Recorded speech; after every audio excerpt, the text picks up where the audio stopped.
All right, another story for you guys. I was involved in a listing presentation.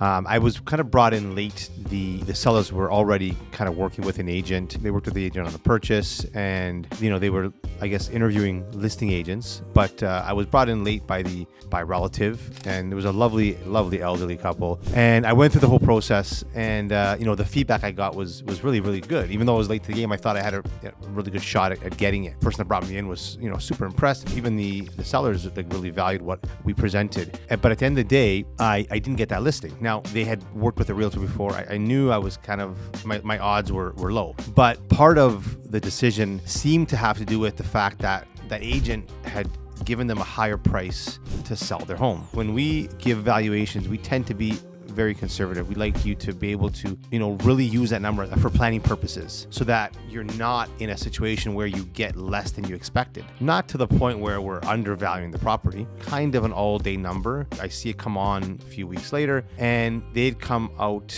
significantly higher than the number I'd given them. Probably like almost 300,000, I think, higher than the number I'd given them. Fast forward, another month and a half down the road, and it was terminated and relisted at actually the number that I had given them that they would have listed it at. Some people might think this is fine. Well, they're listing at that number now. It should all go okay.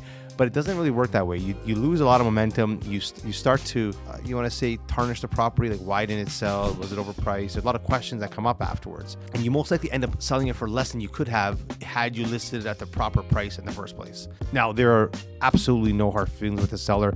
I get it. Like, people want to get the most they can get. And if they think or believe they can get more, it may skew them or, persuade them to go with that number and that agent. The problem is, for one, losing more money in the long run. So it's not really fair to the seller. They're not getting what they should. It's not fair to the honest agents out there because, they may be losing listings, although they're trying to do what's best for that seller. And again, I'm not going to complain about that. That's just competition. That strategy maybe works. It seemed to work. They got the listing. Will they end up selling it? Probably. So they got a listing. Yes, they sold. They'll probably end up selling it still. The seller loses, but the agent still wins, at least for this round. Maybe the next time they're not as trusted. Let me know your thoughts. If you were a client, would you prefer to have the honest number up front, or would you prefer to be persuaded by the higher number, maybe with a chance to get it? Typically not, because if you know the market, you know what to expect, but do you still prefer that strategy? And if you're agents, what do you guys prefer doing on your end?